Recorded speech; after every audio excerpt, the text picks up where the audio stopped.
এই যে ভাই জায়গাটা দেখছেন কত সুন্দর, এই জায়গার মালিক কিন্তু এই যে ভাই একটু সমস্যা পড়ার কারণে ইমিডিয়েটলি জায়গাটা বেচে দিব।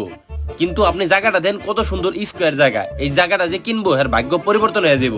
তাই চাই যে জায়গাটা আপনি কিনেন যাতে তাড়াতাড়ি আপনার ভাগ্য পরিবর্তন হয়ে যায়।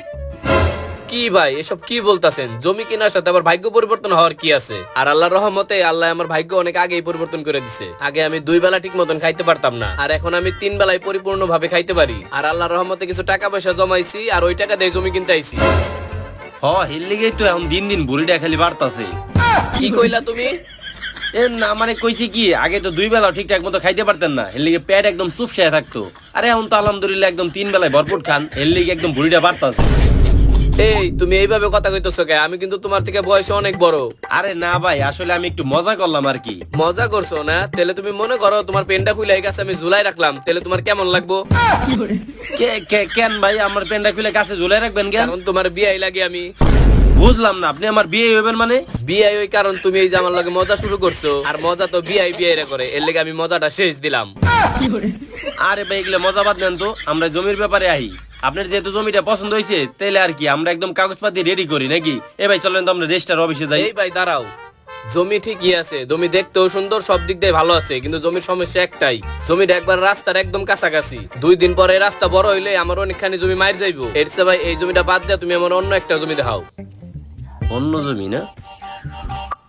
এই ভাই আপনি না কইছিলেন আপনার উত্তরপাড়া একটা জমি আছে, ওই জমিটা তো অনেক ভালো, ওই জমিটা বাইরে দেখাইলে ভাই অনেক পছন্দ করবো। হ্যাঁ তুমি ঠিকই কইছো, ওই জমি যেই দেয় হ্যারি পছন্দ হয়ে যায়। আমার তো ওই জমি বেচার কোনো নিয়ত নাই, কিন্তু পোলাটা একটু অসুস্থ, মেডিকেল খরচ চালাইতে হইব, এর লেগে জমিটা বেচতাছি। ভাই আপনি কোনো কষ্ট নেন না মনে, উপরে আল্লাহ আছে, আপনি পোলারে সুস্থ করে দিব। চলেন ওই জমিটা আগে যেয়ে দেখি। আচ্ছা ঠিক আছে, তাহলে চলেন আগে উত্তরপাড়ায় যাই, চলেন চলেন। এই যে ভাই জমিটা দেখেন, আমি কিন্তু একদম নিজের হাতে থাইকে এই জমিটা হারে কিনে দিছি। পুরো 50 লাখ টাকার জমি আমি নিজে থেকে 30 লাখ টাকা দিয়ে কিনে দিছি। লেগে আমি চিন্তা ভাবনা করছি আপনারও ঠিক আমি এরকমই একটা জমি কিনে দিব, যাতে ভবিষ্যতে এরকম একটা বাড়িও আপনি বানাইতে পারেন, বুঝেন নাই? কি কও তুমি? 50 লাখ টাকার জমি তুমি 30 লাখ টাকা দিয়ে কিনে দিছো? যাক, তাহলে তো ভালোই, তাহলে তো তুমি আমার জমিটা ভালো কম দামে কিনে দিতে পারবা। আরে ভাই আপনার জায়গা আমি খুব কম দামে কিনে দিব, কিন্তু ভবিষ্যতে দাম বাড়তে বাড়তে 1 কোটি টাকা পর্যন্ত যাইবো গা।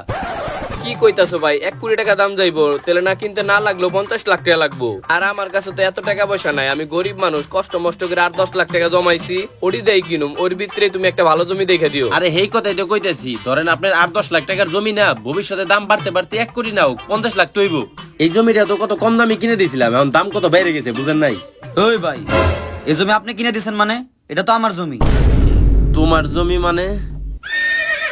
ও আমার কেবল মনে পড়ছে, আমি যখন তোমার বাপের এই জমিটা কিনে দিই তখন তো তুমি একদম কোলের শিশু, তুমি এগুলা জানবা কেমনে? আর তোমার বাপে কই? বাপে ডাক দেয় একটু কথা আর কই। থামেন মিয়া, এই জমি আমার দাদার ছিল, আমার দাদার কাছ থেকে আমার বাপে পাইছে, ওই বাপের কাছ থেকে আমি পাইছি।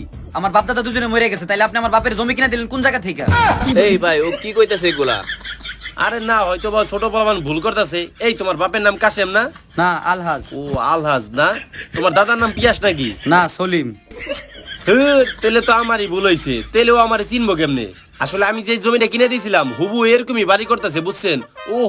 ওটা তো দক্ষিণ পাড়া, আর এটা কি এর এনে খেত মেত, দূর এনেকর জমি আপনার দিব না। এই চলেন দিয়ে আপনি উত্তর পাড়া চলেন, ওই জমিটা ভালো আছে, ওই জমিটা আমি কিনে দিব না, আপনি রাহেন আইন। বাটপার টাউট লোক জানে কোনাকার, সকাল সকাল মাথা নষ্ট করতে আহি। উত্তর পাড়া জমিটা অনেক ভালো হইবে, বুঝছেন? আয় রে, চার দোকান যেহেতু সামনে, আহেন আগে আমরা 1 কাপ চা খেয়ে নেই। চলো, এমনি সকালবেলা খেয়ে বেরি নেই, একটা চা খাওয়াই যায়। আহেন বহেন। আরে দালাল সাহেব নাকি? কি অবস্থা, কেমন আছেন? বুঝলাম না ছোট ভাই, তুমি কিন্তু দিন দিন অনেক বেয়াদব হয়ে যাইতেছে গা। তুমি দালাল ফালাল এগুলো কি বলো আমারে? তুমি একটা শিক্ষিত ছিলে, তুমি আমার ইংলিশে বলবা, আমারে বলবা তুমি বোকার বোকার। ও আচ্ছা ঠিক আছে। ব্রোকার সাহেব, বাসা সবাই কেমন আছে? আর আপনার ব্যবসা বাণিজ্য কেমন চলতেছে? চলতেছে ভালোই। তুমি এক কাম করো, আমাকে 3 কাপ রং চা দাও। আর শুনেন ভাই, এই যে চা বেচতেছে না, ওর বাপেরও কিন্তু আমি 10 ডিসিম জায়গা কিনে দিছি মাত্র 20 লাখ টাকা দিয়ে, মানে প্রতি ডিসিম 2 লাখ টাকা করে পড়ছে। সেই জমি কয়দিন পর ওরা অনেক বাড়ি বানাইবো। এই আপনি যা মন চায় তাই কোন, আমার বাপরে এনে মিশা কথা কইবেন না। আমার বাপটা 2 বছর আগে মরে গেছে, আমি চাই আমার বাপটা শান্তিতে থাকুক। আমার বাপরে এনে উল্টা পাল্টা কথা কইবেন, খবর আছে। ওর বাপে মরে গেছে?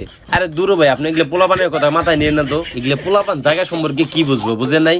আর এই বাইসটা তুমি আগে 3টা চা দাও তো, পরে গো।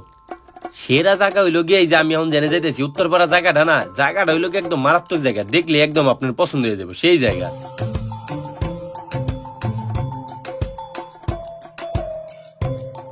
এই যে শুনেন, আপনি যে আমার বাপ টেনে মিশা কথা কইবেন নিছেন, আমার মরা বাপটারে জিন্দা বানালাইছেন। আপনি জায়গার ব্যবসা করেন ভালো কথা, আপনি দালালি করেন, ব্রোকারি করেন, যেটা মন চায় ওটা করেন ভালো কথা। তাহলে আপনি আমার বাপ টেনে মিশা কথা কোন কি লিগা? আর জায়গা বেচলে সত্যি কথা কইয়া জায়গা বেচেন। ধু, এটা কোনো চা হইছে? এই চা মানছে খায়? দূর বেটা। কি আমার চায়ের দোকানে কাস্টমারের অভাব থাকে না, আপনি আমার দুর্নাম করতেছেন, আমার বলে চা ভালো হয় নাই।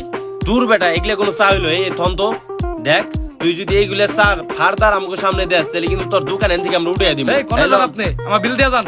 বিল দিব মানে? তোর চা কি আমি খাইছি? খান নাই মানে? আপনি চুমুক তো দিছেন। চুমুক দিছি মানে? পুরোটা না খেলে কোনো বিল দিয়ে নাই। এ হিন্দি ভাই, ভবিষ্যতে এই ধরনের চা দিবি তোর দোকান এন থেকে কিন্তু উঠে দিব। শালার পো শালারা দালালি করবার আইছে, আবার আমার বাপের নামে মিছা কথা কয়। শালার পো শালারা। শুনেন ভাই, এই যে চার দোকানের পোলার কথা হইলে আপনি আবার কিছু কিন্তু মনে করেন না। আসলে হইছে কি, আমি অনেকের জায়গা কিনা বেচা করি, তো এই ধরনের দুই সাইডটা পাবলিক আমার নিয়ে কথা কইবই। এই যে জায়গাটা আয়া পড়ছি না ভাই, এই যে দেখেন, আপনি একটু জায়গাটা দেখেন, চারিদিকে রাস্তা হয়ে গেছে, পুরা স্কোয়ার জায়গা, খালি একটু বাস গুলো আছে। এইগুলো কাইটা যখন আপনি একটা বাড়ি বানাইবেন, আর যে কোনো দিকই আপনি কিন্তু গেট দিতে পারবেন। একটু দেখেন আপনি জায়গাটা, একটু দেখেন আপনি। আরে ভাই, আপনি এত কি দেখতেছেন? দুইটা বাস দিয়ে রাস্তা আছে, আপনি যদি এনে বাড়ি বানান, আপনি পুরো হেলিকপ্টার এনে ল্যান্ড করাই পারবেন। কি কইতাছো ভাই? আমি তো ভালোভাবে দেখলাম রাস্তা হলো এইটুকু ছোট, এই জায়গাটাতে একটা প্রাইভেট গাড়ি আইতে পারবো না।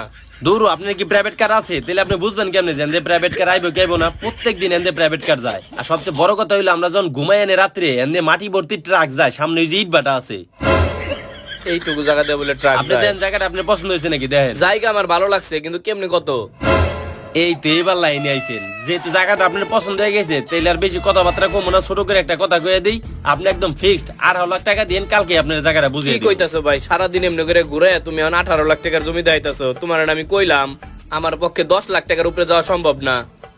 কি করুম ভাই, হেউ তো গরিব মানুষ, এত কষ্ট করে টাকা জমাইছে।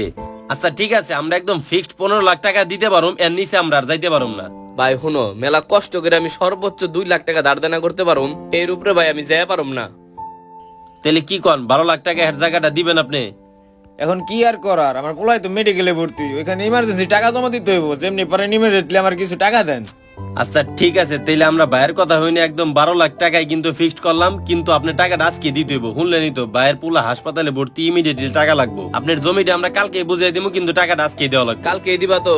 কালকে দিয়ে দিমু। আজকে আপনি যেমন নিয়োগ টাকাটা ম্যানেজ করে দিয়ে দেন, আমরা আবার এই যে দুইজনে আইসে নিজে হাতে আপনার জমিটা বুঝিয়ে দিয়ে যাবো, কোনো সমস্যা নাই। তাইলে আমার লগেই চলো, টেহা তুইলা ঘরে রাখার রিক্স, তোমাকে এখনই দিয়ে দিতাছি। আচ্ছা ঠিক আছে, চলেন চলেন, তাহলে তারও ভালো হইলো, চলেন। আপনি কোনো টেনশনই করেন না, এখনই বেরিব। ওই যে দেন, টাকা নিয়ে বাইরেও পড়ছে।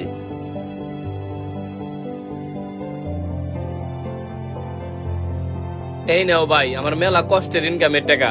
ভাই অনেক উপকার করলেন, আজকে যদি ভাই টাকাটা না দিতেন না, তাহলে আমার ছেলের চিকিৎসাটা করতে পারতাম না। ভাই ওনার কাগজপত্র যত তাড়াতাড়ি পারেন দিয়ে দিন। আপনি ঠিকই কইছেন, হে অনেক ভালো মানুষ, আজকে এই টাকাটা ম্যানেজ করে দিল। এ যদি না দিত তাহলে আমিও ম্যানেজ করতে পারতাম না। আর জমিটা আমরা কালকে ম্যানেজ করে দিয়ে দিমুনি। কালকে না, আমি সবকিছু ম্যানেজ করে রাখতেছি, আপনি কালকে সাইন টাইন করে দেন, তাহলে ঝামেলা শেষ হয়ে যাবো। আচ্ছা ঠিক আছে, চলেন, আমি কইতেছি কি কি লাগবো।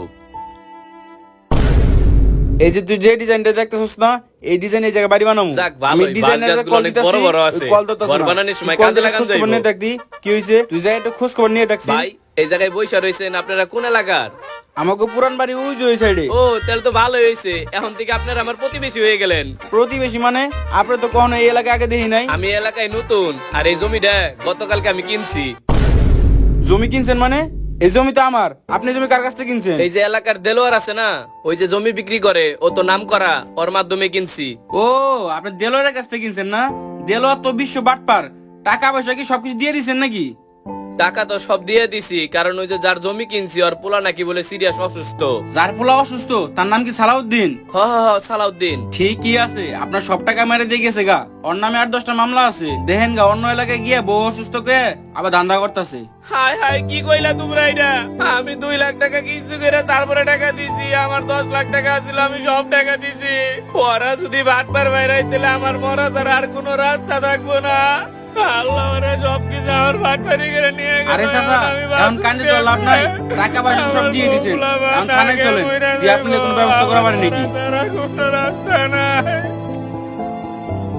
ঠিক এইভাবেই কিছু সাধারণ মানুষ ঠকে যাচ্ছে এই দালালের চক্রে পড়ে। একজন সাধারণ মানুষ তার সারা জীবনের সঞ্চয় দিয়ে একটু জমি কিনতে চায়, যাতে ভবিষ্যতে তার ছেলে মেয়ে একটু হলেও মাথা রাখার জায়গা পায়। কিন্তু বিশেষ করে আমাদের এই বাংলাদেশেই আছে নানান ধরনের চক্র, তাদের ফাঁদে পড়েই আমাদের মতো সাধারণ মানুষ বারবার ঠকে যাচ্ছে। তাই আমি বলি কি, নিজের এত কষ্টের সঞ্চয় করা টাকা দিয়ে জমি কেনার আগে একটু ভেবে চিন্তে সাবধানতার সাথে তারপর জমি কিনুন।